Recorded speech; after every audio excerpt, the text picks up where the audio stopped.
Hi eat clean and get ഫിറ്റിൻ്റെ ഇന്നത്തെ വ്ലോഗിലോട്ട് സ്വാഗതം. ഇന്ന് നമ്മൾ ഷെയർ ചെയ്യാൻ പോകുന്നത് വെറും 5 ഇൻഗ്രീഡിയൻസ് മാത്രം യൂസ് ചെയ്തുകൊണ്ട് നിങ്ങളിപ്പോൾ ഒരു ഹെൽത്തി വെയിറ്റ് ലോസ് ജേർണിയിലാണെന്നുണ്ടെങ്കിൽ നിങ്ങൾക്ക് ബ്രേക്ക്ഫാസ്റ്റ് ആയിട്ട് ഇൻക്ലൂഡ് ചെയ്യാൻ പറ്റിയ ഒരു ടേസ്റ്റി ചിയ പുഡിംഗ് റെസിപ്പിയാണ്.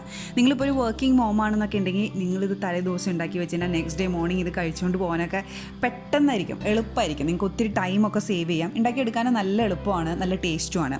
ഇതിൽ ഏകദേശം 390 കാലറീസ് ആണുള്ളത്. ഇതിൻ്റെ ന്യൂട്രീഷൻ ഫാക്ട്സ് ആണ് ഇവിടെ കൊടുത്തിരിക്കുന്നത്.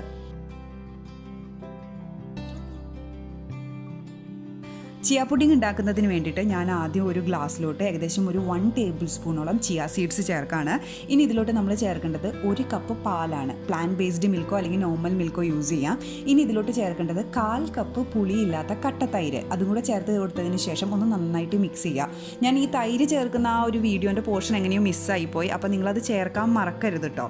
ഇനി ഇതെല്ലാം കൂടെ മിക്സ് ചെയ്ത് കൊടുത്തതിന് ശേഷം നമ്മുടെ ഇതിലെ മെയിൻ ഇൻഗ്രീഡിയൻറ്റ് നല്ല പഴുത്ത മാങ്ങ. ഞാൻ ഏകദേശം ഒരു 1.5 കപ്പോളം പഴുത്ത മാങ്ങ ചേർക്കുന്നുണ്ട് കേട്ടോ. ഇനി പഴുത്ത മാങ്ങയും കൂടെ ചേർത്ത് കൊടുത്തതിന് ശേഷം നമുക്ക് ഒരു 1 ടീസ്പൂൺ ഹണി കൂടെ ചേർത്ത് കൊടുക്കാം. ഇപ്പം നാട്ടിലെ മാങ്ങയുടെ സീസൺ അല്ലാന്നുണ്ടെങ്കിൽ നിങ്ങൾക്ക് ഇതിൽ ഏത് ഫ്രൂട്ട്സ് വേണമെന്നുണ്ടെങ്കിലും ചേർത്ത് കൊടുക്കാം. ഇതിൻ്റെ ഒപ്പം ഒരു പഴം, മീഡിയം വലിപ്പമുള്ള പഴം നന്നായിട്ട് ചെറുതായിട്ട് അരിഞ്ഞു കൊടുക്കുകയോ അല്ലെങ്കിൽ മാഷ് ചെയ്ത് ചേർത്ത് കൊടുക്കുകയാണെന്നുണ്ടെങ്കിൽ അത് നല്ലതായിരിക്കും. അല്ലെങ്കിൽ നിങ്ങൾക്ക് ആപ്പിൾ വലിയ ഇഷ്ടമുള്ളവരാണെന്നുണ്ടെങ്കിൽ ആപ്പിൾ ഗ്രേറ്റ് ചെയ്ത് അല്ലെങ്കിൽ ചെറിയ ചെറിയ പീസായിട്ട് അരിഞ്ഞിട്ട് ചേർക്കുകയാണെന്നുണ്ടെങ്കിൽ അതും കുഴപ്പമില്ല.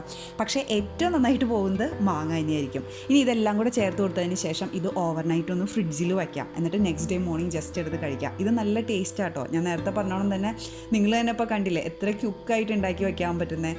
ഇതപ്പോൾ ഓവർനൈറ്റൊക്കെ വയ്ക്കുമ്പോഴത്തേക്കും ഇതിലെ ആ ചിയ സീഡ്സ് മിൽക്കൊക്കെ അബ്സോർബ് ചെയ്ത് നല്ല തിക്ക് കൺസിസ്റ്റൻസിയിലാവും, ഇച്ചിരി കൂടെ ടേസ്റ്റും കൂടി ആവും.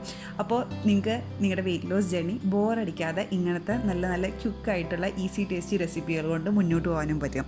അപ്പോൾ നിങ്ങൾ ഈ റെസിപ്പി ട്രൈ ചെയ്ത് നോക്കുകയാണെന്നുണ്ടെങ്കിൽ നിങ്ങളുടെ കമൻസും ഫീഡ്ബാക്കും ഷെയർ ചെയ്യാൻ മറക്കരുത്. Thank you for watching me. By.